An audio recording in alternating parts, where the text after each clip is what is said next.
Hi YouTube, it's Kathy, and this is my weekly entertainment wrap-up for September 26th through October 2nd. This week I read 2 books, I watched 3 shows, I watched 3 movies, and I listened to 2 books.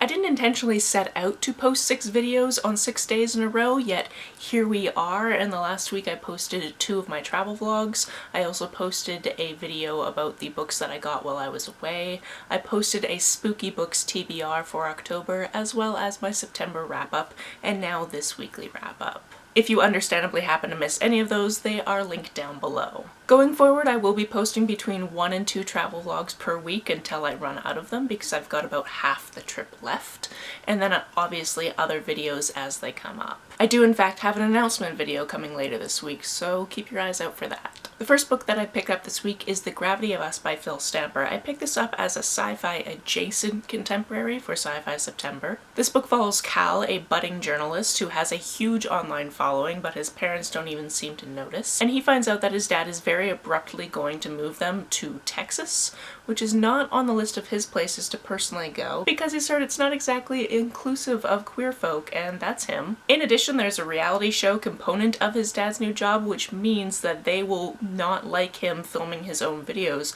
which is part of his journalism, which obviously is not going to work for him, because he's been working towards being a journalist for as long as he can remember. This is not in his plan. Why is he being forced to do this? When he gets there, there are 2 other teenage children of astronauts, and one of them is pretty cute. So there's that. What I really liked about this is the spirit of young people using new technologies to change the world in ways that the adults in their lives just don't understand, and that's something that we're just gonna continue to see. I also really appreciated that the video platform that Cal was using in this was not YouTube, because he needed it to function slightly different than YouTube for certain things in the book to work, so it was very smart to not call it this and then pretend you know how YouTube works, because people would have picked that apart. Overall, this was cute and sweet, but also hard-hitting, and I enjoyed it. Next we have The Impossible Resurrection of Grief by Olivia Cade. This is set slightly in the future and also in a world where there is a disease called grief with a capital G, and once people have it, they tend to commit suicide. That's pretty much the only way that illness ends, although it does sometimes take quite a while. This is a climate fiction novella, but it also has to do with fairy tales, and it's hard to talk about it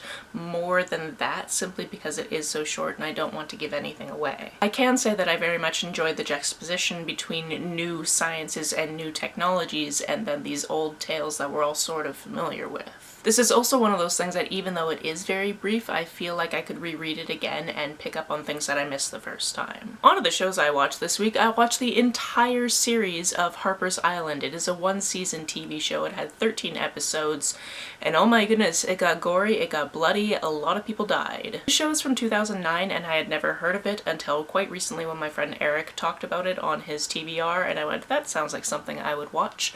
And yeah, I really very much enjoyed it. The basic plot of this is Abby Mills has not been back to her home island of Harper Island for the last 7 years since she was sent away. 7 years ago, there was a killer that killed 6 people, including her mother. So she's not been back, she's dreading going back, but she's going back because her best friend is getting married, so she kind of has to go back. However, in the very first episode, 5 people die and nobody in the wedding party seems to notice. Then following that, of course, they're all trapped on this island, and as they kind of figure out that there's a killer out there, they can't leave, and yeah, it became an interesting thought experiment to figure out who the killer was, and then also how many people might survive, if any. So if you've ever watched this show, please talk to me about it. If you're going to do it in the comments, please mark it with spoilers, because I wouldn't have wanted to be spoiled for this. I could not look up anything about the show while watching it because I did not want to be spoiled. I also watched the entire 3rd season of Glow Up. This is a makeup artist competition I very much enjoyed. I love anything that has to do with people showing off their artistic skills, and one of the things I really learned about myself while watching this show is I would love to be their model every week. I would love people to put the makeup on my face and use my face as a canvas. I don't think that I could learn the color theory and the application techniques and all of that type of stuff that these artists use, because they do some amazing things and I can barely put on eyeliner. I also watched a couple of episodes of a Netflix show called Bake Squad. The host of this was also on a different food related show, and I can't think of which one it was, but she owns her own cake shop, and basically she got these 4 other really great pastry chefs together, and they're given an assignment and then 7 hours to complete the assignment, and then the client will pick one of their 4 desserts for whatever event they are hosting. In the first episode it was a birthday party for 2 boys aged 12 and 6. In the second one it was a wedding for 2 people that are both really into music.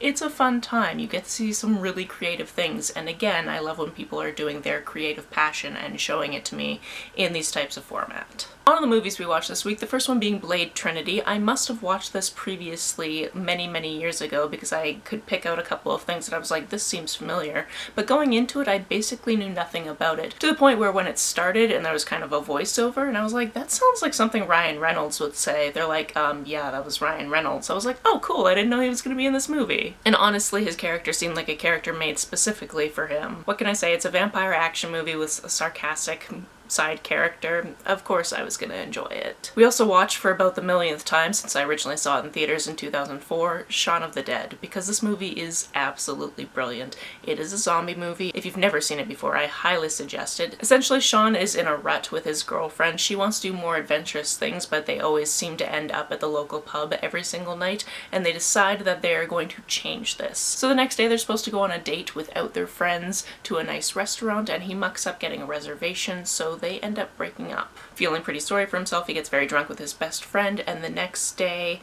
the world is a little bit different, but he's a little bit hungover and doesn't really notice, and yeah, zombies happen, obviously. I already told you that. This is classic and clever, and I will always rewatch this movie because there are certain parts of it that make me cackle every single time. We also watched The New Mutants, which was pitched to me as a Marvel horror movie, and I guess you could call it that. It was a little bit light on the horror for me, but when you look at it juxtaposed to other Marvel movies, yeah, you could consider this one a horror movie. This one is about 5 teenagers, and it's set in the X-Men world, so it's these new mutants trying to come into their powers and learn how to control them in this very secluded hospital setting. But obviously not everything is going to be what it seems. What I really appreciated about this is we finally got some queer rep in a Marvel film, like actual queer rep. It happened. That was good, because the whole time that these characters were making eyes at each other, I was just gonna be so mad if nothing happened. And don't get me wrong, some scary things happen, so yes, it can be considered a horror movie. I don't know if it really hit the balance for me between being a superhero movie and being a horror movie, and just not knowing how people's powers worked. I enjoyed it, but I felt like it could have been more, if that makes any sense. The first audiobook I finished this week was The Ones We're Meant to Find. This one is about 2 sisters desperately trying to find each other. One of them is still in the city in which they live, and her sister has gone missing. The other one finds herself on an island by herself with a robot companion and has amnesia, but knows she wants to get back to her sister. From there, the world is fleshed out, and you soon come to realize that they live in the future and some terrible things have been done to the planet, and scientific discoveries need to be made in order for humans to keep habitating on Earth. This book was really good at giving you all the little pieces of the puzzle, but then when it kind of all fit together, I was still very surprised, and I really liked that. This is one of those types of books, again, that I feel like I'm going to have to reread and maybe read with my eyes to see if I can pick up more of the clues along the way. It was also beautifully written. The other book that I listened to this week was Eat Your Heart Out by Kelly DeVos. This is a zombie book that takes place at a fat camp. Right at the beginning of this book, there is a disclaimer about how this is meant to be satire, as well as how fat camps are absolutely terrible, and I really appreciated that, because going into something like this without an author's disclaimer, you don't really know if their intent is, I just think this would be funny, or something more fat positive, and I want to show that fat people are people and should be treated as such. This was definitely the latter, although there were some characters that were fatphobic towards the beginning, and I enjoyed the character growth over time. This one was told from 6 different perspectives, and therefore there were 6 different audiobook narrators, and I really appreciated that. First we have Vivian, who is forced into going to this camp by her stepfather, who is an athletic coach. She is also very athletic. There is nothing wrong with her except for Coach thinks she's too fat, so he's sending her. Next we meet her ex-best friend, and we don't know why they're not best friends anymore, but we know that she wants to make a documentary exposing this camp. We also meet Steve, the facilitator of their pod, because everybody's put in very small units, and he basically took the job because he needs the money and not because he thinks that people should have to go to fat camp. However, his parents are being sued by Monsanto because a couple of Monsanto seeds made it into their fields and that whole kettle of fish, so he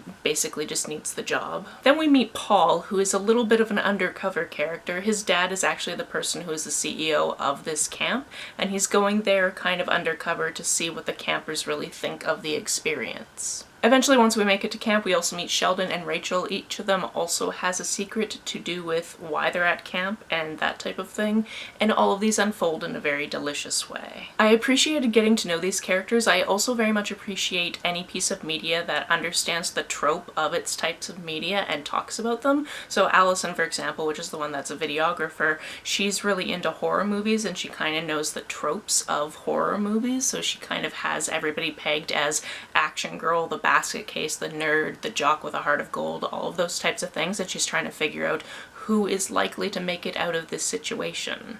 I also really enjoyed how her video making was changing based on what she realized was happening at the camp and how she was going to go from an expose to something quite different. I enjoyed the action, the backstory as to why this was happening, what happened at the end. This was just a very fun time, and you can tell the author did a lot of research because I could see a little bit of name dropping of science things that I'm slightly aware of because I'm not super into it, but I like to read. That's it for this week. If you've read, watched, or listened to any of these, let me know about it down in the comments below. On the way down to the comments, if you hit that subscribe button, that would be very nice of you. If you don't feel like leaving a comment but want to make sure that I know you were here, just leave me an emoji or a smiley face if you happen to be on your keyboard.